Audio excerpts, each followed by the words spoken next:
Hello, welcome to the video. Today I'm going to talk about the Amon build that I posted the other day. So this was a post-buff red tree action skill oriented Amon build to extract the most out of the action skills. The rocket punch and the thing that interested me more was the hammer slam, hammer down, as Reinhardt would say. And I gotta say, it is the most fun I have on Amon right now. It is so much fun, the interactivity of the build, it requires so much action from you, the player, to keep those action skill cooldowns down, because, I see a lot of people complaining that the action skill cooldowns are really, really high, when there's tools in your skill tree that takes chunks off of them, and that's kind of the point. You do that to take the chunks off.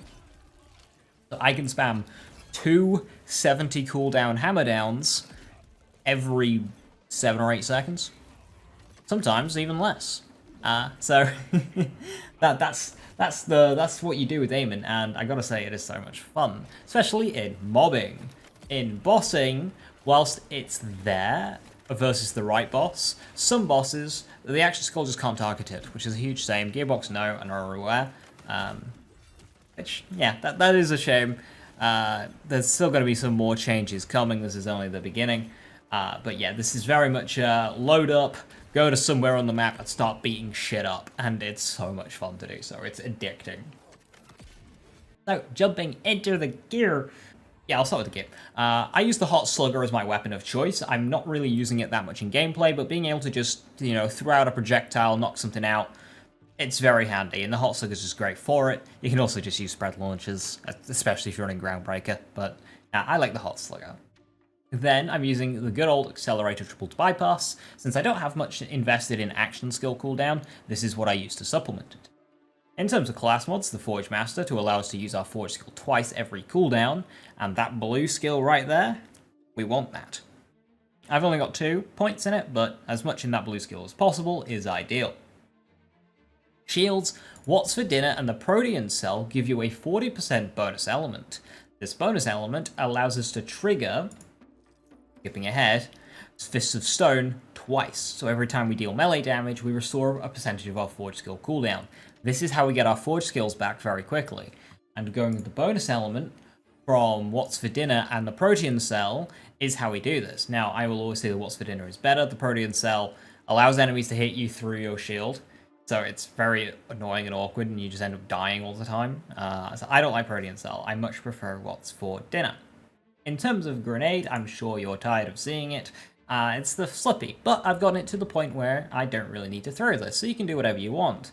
Alternatives include the Fire Pot, heavy weapon of choice, a crit knife, or a singularity knife. But of course, Slippy is Slippy. Slippy's always going to be good. And then enhancement, just do whatever chosen weapon. Doesn't really matter, it's more of a firmware slot, but I have mine boosting my Hot Slugger. And then for firmwares, I've gone with 2 Action Fist for some super damage, the 2 Real Big Fists for some more, just standard on hit damage, and then 1 Airstrike for some splash radius to help improve the consistency of my chosen Forge skill. This one you could trade out for 3 Action Fist. The Nova in Real Big Fist was very disappointing. It didn't have much radius, nor did it have much damage, to be honest. So, if you don't care for Airstrike, 3 in Action Fist. In terms of the skills, I've gone with full red tree for now. And going down the tree, it's very natural order, melee crit chance, gut punch for the weakness, titanium noggles, which is just great for stats. The best defense gives us overshield based on damage dealt, so this 1 point is enough in this skill. And Forged in Steel. We are spamming our Forge skill so much that this is active, I want to say a good 70+% of the time. It's very consistent. We are tanky enough to live without it, but with it, it's just, salt and wound. We're nigh indestructible. In terms of the branches, Berserk, there is only red, followed by much of My Touch's Death. Just simply makes sense for damage, with Brimming Vigor just to get us down the tree. This skill's really good. It applies to our melee damage, so, we may as well go for it. And the bonus cryo damage helps us deal with, cryo health bars, because our action skills are very fire. Middle tree is to get us to our capstone here, Molten Royal, so we go into the fray for some extra damage dealt and some damage reduction, and Harbinger just for some more melee damage. Also, it's a kill skill, so My Touch's Death can help stack this one, and that gets us to Molten Royal. Catastrophe, which for some more critical hit chance to go with our further critical hit chance. And we have some more in specialization currently. Critical hit damage as well. Fist of Stone, very important skill. Probably the most important. I'd say beeline this and use Stormcutter and then go for Molten Royal in leveling. Melee damage gives us our Forge skill back. And as I say, when we have the bonus element from What's for Dinner, we get it doubled. And this plus our chosen augment can give us our capstone back very quickly. And then electrical fire to help with catastrophe. In terms of the capstones, we have all three unlocked. Hawkleaf for mobbing, this will freeze anything it touches, and the frozen corpses, you can punch them to get a chunk of Fist of Stone. So Hawkleaf has got really good uptime on the Forge skill. Stormcutter is our ranged and anti-shield option. It's quite good, and it also increases our action skill duration. Throughout a fight, we can maintain our action skill, the entirety of it, and we don't really even need our rep kit, so you can change that one out. So it's very nice. But these two do lack damage in bossing, and that's because our bossing one is Molten Royal, which is short fuse in a hammer. When we do damage with the hammer hit, it stores damage and then reapplies it in these pyres, so it does double dip. Ideal scenario is when you hit the boss, you hit other adds as well. And just in general, when in gameplay with this, try and hit as many enemies as you can with this, and the pyres will do more and more damage for each one. It's why bosses like Battle Wagon and Pango Bango just die immediately when using this capstone, this Forge skill. It is the highest damage one, and you can get the damage to very high amounts just by, hitting these enemies, which isn't very polite with some bosses. Other bosses are more ad focused than others, so that is the caveat here with Molten Royal. Now, in terms of gameplay loop, I open it up with two of my, I open it with two of my Forge skills, then I activate my action skill and start punching and using the Felfrost follow-up. This follow-up does so much damage. 11,000 damage, that's more than Molten Slam. It's very strong, and this will just chunk things. So I spam this until I can get Fist of Stone and my Forge skill back. And then depending on how much action skill I have back, I'll do another round of Forge skills, maybe only one.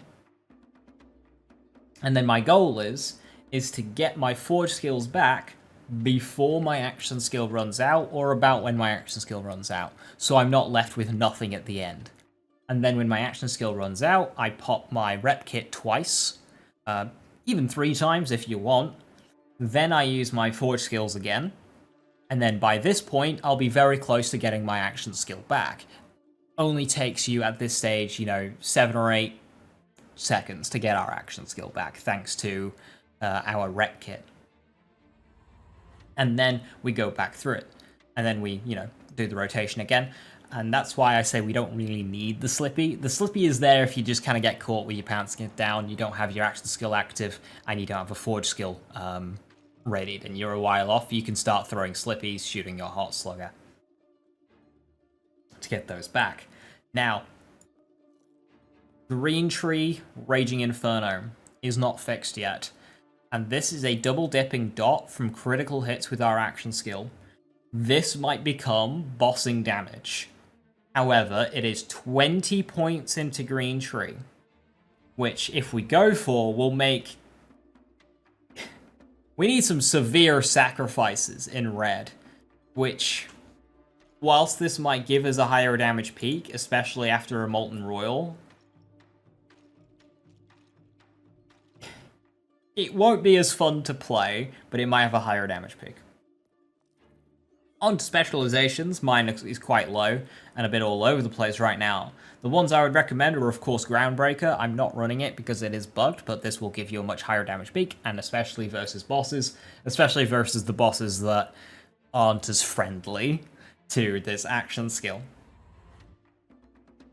Also now with Caffeine, the whole point of double, triple procking our triple bypass rep kit is just gives us a chunk of our action skill cooldown back. So with this, we can get our action skill back within 10 seconds, no matter how long the cooldown is. And then a Honed Mind for the extra crit chance, which will help with Raging Inferno and the extra crit damage. Beyond that, you can go with one shot, one kill for the Hot Slugger.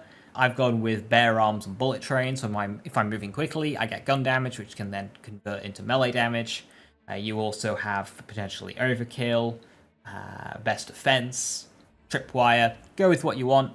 However, maximum damage right now, we want now with caffeine and groundbreaker at the very least. And yeah, that just about covers it for this build. It's a lot of fun. I'll just load it up, go somewhere, and start beating people up. It's great, and I highly recommend it. If you want to see more extended gameplay, there is a link in the description and the pinned comment to just a pure gameplay focused, where I use each of the capstones, as well as a couple of Molten Royal bosses, so yes, be sure to check that out. So yeah, with that, thank you very much for watching. Have a wonderful rest of the evening. Stay safe, stay awesome, and I will catch you next time. Bye-bye.